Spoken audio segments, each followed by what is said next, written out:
Hey, okay, so this is Jim and Kim's adventure to Mexico.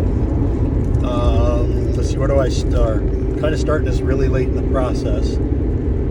Retired in June, and the wife and I decided to move to Mexico. For starters, the visa process was very simple. We did our temporary residency visa out of the consulate in Chicago. Very simple, amazing people, very helpful. The whole process went very quick. I think we got our visa in a week, maybe? About a week I think it took to get our visa. While doing this process, and then after we received our residency visa, then we went through the process of establishing. We basically moved to Iowa for financial reasons and everything else. Stayed in Iowa for about a month, and then decided we start our trip down to Mexico. So we went from Iowa back to northern Illinois, said our goodbyes to our family, packed our bags, and headed west. We decided to make a nice little road trip out of it. We went back through Iowa, went to South Dakota, saw one of my wife's favorite places growing up as she was a kid, which is the Corn Palace. I recommend going to see the place. It's really neat, beautifully decorated. We'll post pictures later on of some of the pictures we've taken of places that we've been in the process of our trip. Went from there to the Black Hills. Saw the mountains of Black Hills, which was beautiful. Can't recommend it enough. Went from the Black Hills to Mount Rushmore, which basically is amazing. Brought me to tears like 3 times. Left Mount Rushmore. Well, we stayed in South Dakota, went Black Hills, Mount Rushmore, drove down through Colorado, spent the night in Colorado. Oh, you missed Pikes Peak? Went to Pikes Peak, which was amazing. Only my recommendation is if you ever go to Pikes Peak, if you haven't been there and you go there, my recommendation is make sure your vehicle is in top shape, because you will go up some very steep, very windy hills, and the going up isn't the bad part, it's the coming down. So make sure your vehicle is in top shape with good brakes, and follow the instructions for coming down out of the mountains, because it is tight. There are no guardrails. My wife went into kind of a hystericals many times thinking we were going to go over the edge at one point or another. She kept saying, "You know what that is down there or what? That's death." So, but yeah, it's amazing. It's beautiful. It really brings you to heart on how beautiful America is. Then from there we went through New Mexico. During our trip through New Mexico, we went through some Indian reservations. I wish I would have took pictures. It's truly sad what our government has done to the Indians and the situation that they put them in on the reservation, and it's sad. It's sad to see how how they're living in the state they're in. I understand they could probably, it's their choice, whatever, but if you ever get a chance to drive through the reservation areas, do it. It'll really make you feel very humble and appreciative of what you've got. From there, we went to the Grand Canyon. Grand Canyon, if you haven't been there, words do not explain the majestic feeling you get when you're there.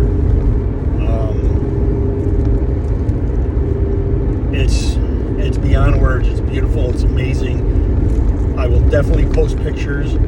I'll try to do everything in like we're going to call it a portfolio shot with maybe some kind of a background or something, making a separate video following this one.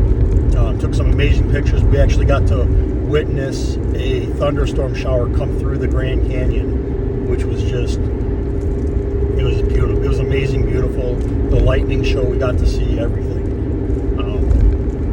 So then after leaving the Grand Canyon, we drove down to Tucson, Arizona, because we crossed over into Nogales, Mexico from the United States. So we went down to Tucson, stayed there for a couple days. We were waiting on some final paperwork to be mailed to us that we needed. Once we received that, then we started our trip from there. Got up early in the morning, crossed to Gellis.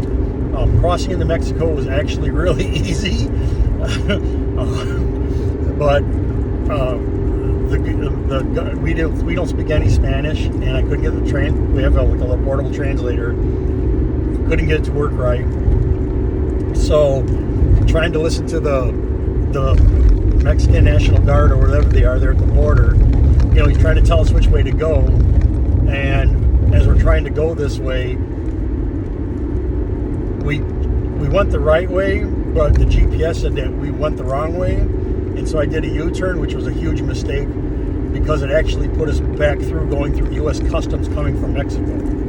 So we were literally in Mexico for like 2 minutes, maybe 2 minutes in Mexico, and I got it to U.S. Customs there, crossing, coming out of Mexico into the U.S. again to get turned back around, explained the situation, said, hey, we made a U-turn, got on the wrong turn, we got turned back around, we come back through, oh, no problem.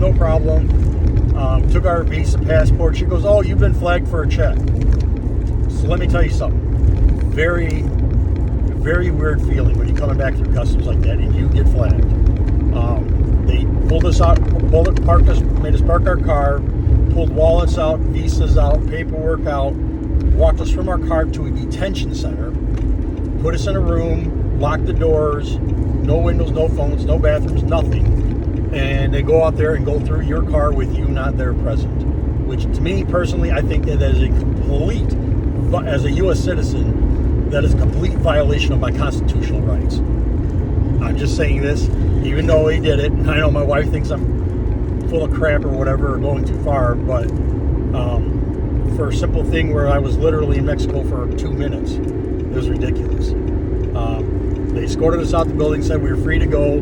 Literally, the lady moved the cone, pulled up 20 feet, did a U-turn, and headed right back to Mexico again, which was really funny. That's all they had to do in the first place. But anyways, I'll get off my high horse here. So then we went back into Mexico, didn't get stopped at the stop there, crossed over, got on the toll road. Did we see a stop right away? No, we actually got lost looking for KM21. Oh, yeah. So just our stamp and have our passport stamped. Yeah, that's right. So we got to go, when you cross in through the Gellis, you got to look through what the postmark is KM21. It's supposed to be a big 9-foot sign, big blue sign says parking for that. No, we actually drove past it and had to do a U-turn, and come back up north and do another U-turn and come back through again. The sign is actually knocked over. And the sign was actually knocked over, laying on its side, so you couldn't even see it. We almost, we missed it the first time, and then we kind of recognized the building. Kim's like, hey, there it is. And so we pulled off in there.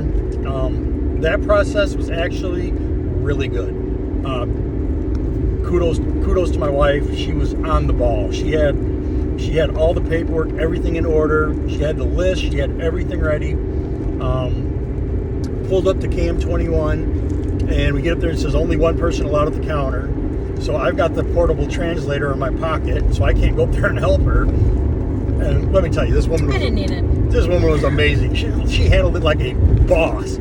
She get up there and the lady starts talking in Spanish. She's like, no Espanol. And then the lady starts speaking a little English, and she would say something, and Kim just pulls out this wad of paperwork. How about this? The lady took what she needed, did our tip and everything, paid our temporary import tax. We got our passport stamped. Got our passport stamped. Got our Mexican insurance approved. Everything. So we headed on out of there, and it was clear sailing. But I can't say kudos enough. She killed it. She was prepared. Yeah, but that was only because I had researched on several different Facebook groups what you needed to have. Yeah. Like all of the videos and the research that we have done has really helped us before. We were definitely more prepared that way. She's kind of out of the picture. I don't know why, but she says that's why she don't want to be in it, or at least not yet. But yes, no, she did a lot of research on it, and I can't recommend enough. Do your research. Do your research. If you question it, do it anyway. If you're not sure if you need it, take it anyway, just so you've got it.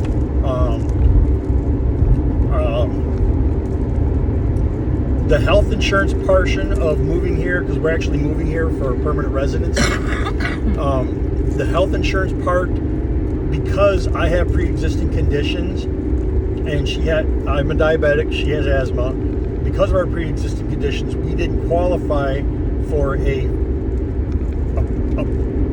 paid-for private health care. We actually had to go through a traveler's one, which is a 6-month or 186-day renewal, so we can do that twice. Well, but we're hoping that by the time we're down here, we're here for a year, we'll be able to find insurance, privately paid insurance here, which I can't tell you is crazy. For what we pay for insurance in the United States is nuts. For what we get and what we pay for is ridiculous. What do we pay for the year or the 6 months with pre-existing conditions? Six months of private health care with pre-existing conditions, with $1 million coverage for health care, $500 deductible, covers our medication, gives I think it's $100,000 or $1 million. I got to look again, but I think it's $100,000 life insurance policy on her and I both. If anything happens medically where we can't be treated in Mexico, the plan covers like a $50,000 medical evacuation. So that will fly us from where we live back to the United States for treatment on our healthcare system. And I think we paid like $756, I think it was. For the both of us. For both of us for the whole year, for 6 months. Yes. For 6 months, 185 days.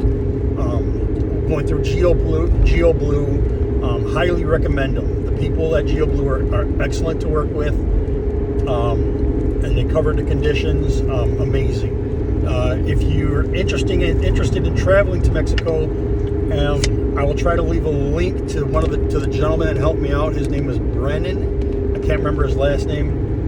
Very helpful gentleman. Walked us through the whole process. Highly recommend him. So anyways, back to where I was going. We get across through the border. We're breaking our trip up right now into 3 legs. Approximately 7-hour drives each leg. So our first leg was to, I can't even pronounce the city, Ciudad, I can't Obregón, maybe? yeah, Ciudad Obregón or something like that. I can't pronounce it. Sorry, I probably murdered the town. I'm giving my best. That is our first leg to there. Our second leg will be from Ciudad Obregón to Mazatlan, Mexico. We're taking the route along the course. Toll roads. Highly recommend toll roads. Stay on toll roads. Don't take off roads. It sounds like it's ridiculous, but it's like, I think one leg was a total of 700 pesos, I think. Yeah, we'll know better once we get through it all. Which was nothing. Yeah, we'll know better what the totals were. Most of the tolls are around 100 pesos. Yeah, it's around 100, right around 100 pesos is every toll on average. So the first day, we went through the border, no check. Went through 3 or 4, didn't we? Yeah. Road checks. Yeah, I think we went through. I think a total of six different checks. There was like 2 municipality police, which is kind of like a local police or whatever. 2 of them were military police, and 2 of them were their version of DEA, the drug police. Did not get flagged through any of them.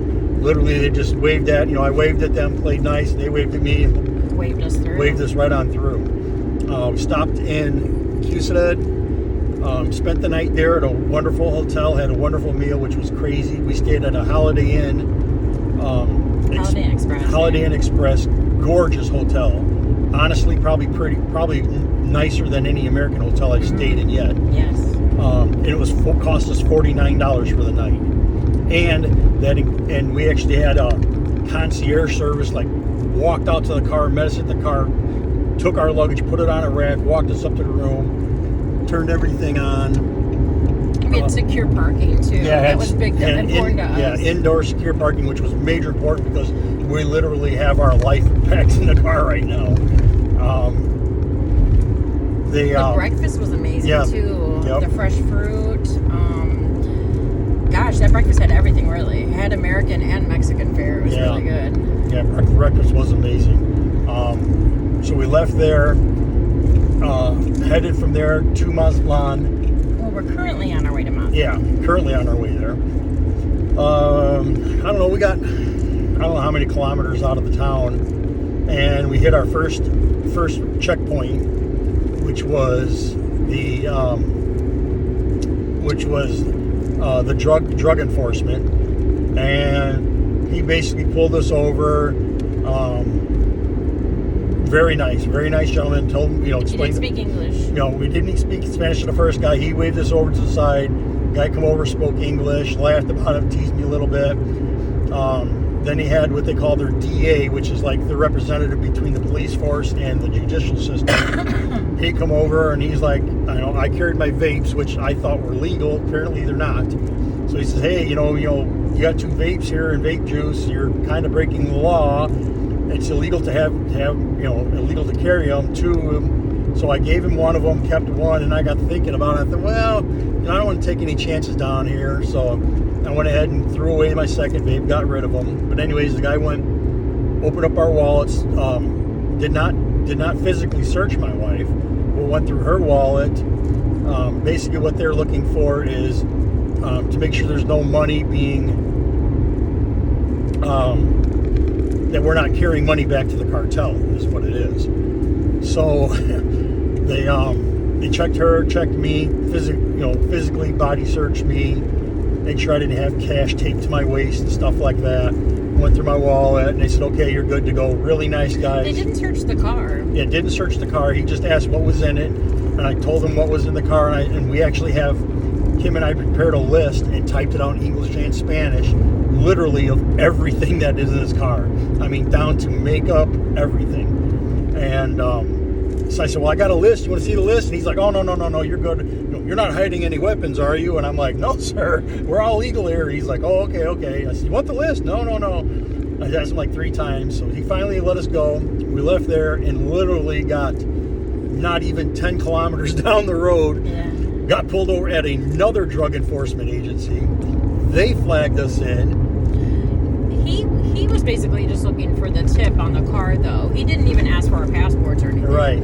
He just wanted to make sure the car, the cost to bring the car to Mexico had been paid. Right. So once he saw that, it was right. Well, we didn't even have to get out of the vehicle. Well, right, show when he pulled us, anything, just the tip. Right, and when he pulled us over, I said, hey, we just went through this like back there. He goes, oh, okay. He goes, well, you have your paperwork on your car, on your auto. And I'm like, what? And Kim was like, oh, you mean the tip? He's like, yeah. And showed him the tip. He's okay, you're good to go. And he flagged us, and we went on. So, So really good experiences, actually. Yeah, really good experience. I mean, it could have been a lot. Honestly, I felt more offended when we crossed back in the U.S. to do our U-turn. Yeah, that was horrible. Because it was horrible, and that was our country. So I think that was what's so upsetting about it. Yeah, it was. But yeah, the Mexican people have been gracious, so gracious. Yeah. Even when we were lost looking for the place to get the tip, there was a local police officer, and he could not speak English, but with our translator, we were able to explain to him where we were trying to go, and he was able to help us with the translator. So nice about it. Yeah. Like, I can't say enough. People say the Mexican people, are gracious, and we have seen that firsthand so far. So, it really helps a lot. Yeah, it was. Yeah, she's right. It has so far. It has been a really gracious and a very pleasant trip.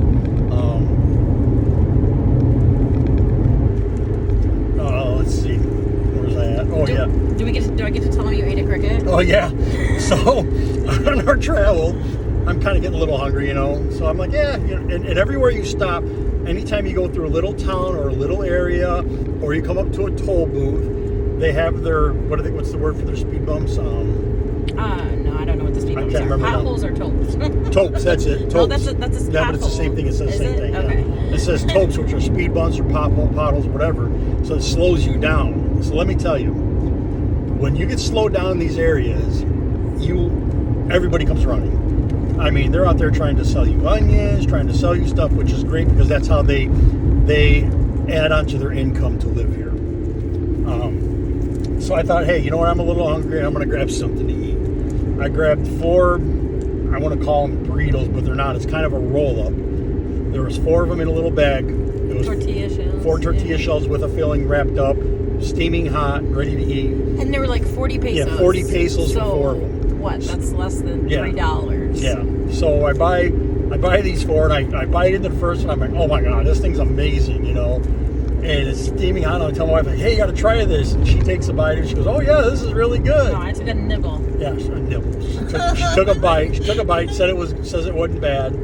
I eat the first one. I get to the second one. It's got it's bean inside of it. I eat the second one. I take a bite of the third one, and as I look down to take my next bite, I see a cricket about an inch long. Basically, I don't see the head of it, but I see its whole body sticking out with its little legs poking out the top, poking out this roll up, and I'm looking at this thing thinking, oh my god, I just ate crickets. So I said, hey, you know what the hell? So I took another bite, ate that, took another bite, ate it. So about 3 bites after I see this cricket as this thing, I'm like, okay, so now psychologically, it gets to me. I'll admit flat out right, it tasted amazing. It was really good, had good taste, good flavor, but the psychological thought that I just ate a cricket got to me, and I shouldn't have let it. So we disposed of it. But yeah, so far our trip is good. Like I said, I will federal police. Something that's really, really weird that I noticed is on our first roll trip, we had stopped somewhere, and as we come out, like literally military, there's rolling. Oh no, it was when we paid the tip. When we went to pay our tip, as Kim was up there taking care of our tip stuff or paying our import tax, I'm standing there and I'm looking out the road and I see like 8 green trucks with 6 to 9 people in each truck, fully dressed, machine guns. One guy standing up on a mounted 50 caliber, and they're just rolling by, and I'm thinking, holy mackerel, you know. And that's common. That is very common here. Yeah, we've seen it. And obviously several times. We've seen them with the federales. We've seen them with the drug enforcement. We've seen them with the municipal police. Mm-hmm. And I praise them because the fight they're fighting down here against the cartel is something else. And it's real. It's reality. Reality hits you that they're out here making their force to be known what they're trying to do to stop the illegal drug transportations between the countries. And it actually, you know, you give a lot of thanks to them because they're actually out here protecting you too. Like I mentioned, you know, on our road trip, we stayed on major highways, paid the tolls. My only complaint, if I have one complaint to make, other than the U.S. Customs doing the turnaround, would be the speed limits, potholes.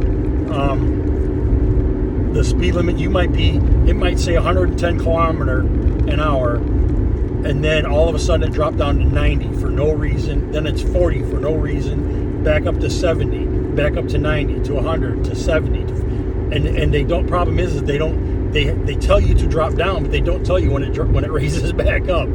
So you might be cruising along at 60 kilometer an hour, thinking you're doing a speed limit, and cars are blowing by you at twice that speed. So it's That seems like a very small complaint. Like it is. It's really not that big. Right. Of a deal. It's really not that big of a deal, but when you're that's your complaint. Wow. Right. I know, but when you're wait a minute. That's your complaint over the cricket? Right. Yeah, I complain more about that over the cricket.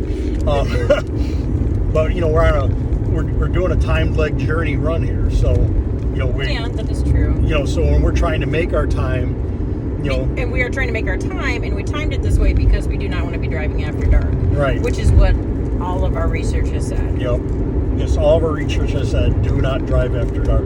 So that's why we're breaking this up in legs. We're trying to do 7-hour drives or thereabout. Get to a hotel, rest, relax, enjoy a nice meal, and then start. So yeah, and we're a couple hours away from Mazatlan now. We're not sure how long we did want to see Mazatlan and look at it, so we're excited about that. But we might end up being there a few more days than first anticipated. There's the military. There you go. Really quick. Here's what we see: military. I don't think you can do that. Yeah. I don't know if you you saw it or not. I didn't want to like hold my phone up and like catch a flag really hard. But today is Sunday, and starting Tuesday there will be a trucker strike. Yeah. Tuesday and Wednesday down here, which they're actually striking for some really good things, better pay and better safety on the roads. Nope. So we might end up staying in Mazatlan through that because I don't want to interrupt them, you know. So we'll see though. But so I'm gonna end this portion of the video here. Like I said, if I get a chance tonight when I'm relaxing, I'll try to put a collage together of some photos of parts of our journey. Maybe I can set a map up or something, just kind of trace how we've come through. The scenery is amazing. We basically just stuck on Highway 15. Yeah, basically we've stayed on Highway 15D so far this whole trip. The scenery is amazing. As Americans moving to Mexico, it is very humbling. You mistake on how good you have it and everything else till you come south of the border and see how the people here in Mexico, they're so gracious, so thankful. Everybody is friendly. Everybody tries to help. They don't understand you. They bend over backwards.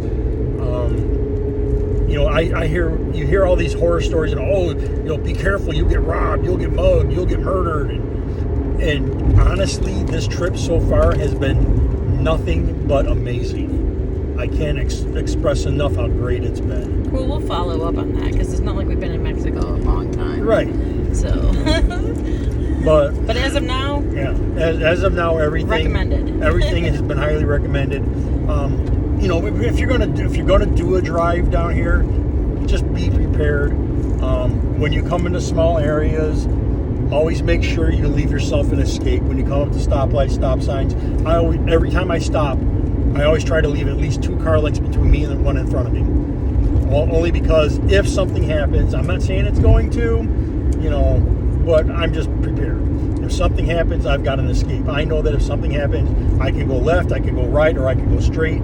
You know, guy comes running at you with a machete, you better be prepared because I am. So, but everything else has been just beautifully amazing. We see families stopping on the side of the road all together, you know, the mom and dad and all the kids piled in the back of a truck. And it's just, it's cool because everywhere we go, everybody is smiling, everybody's happy, everybody's enjoying themselves, everybody's friendly.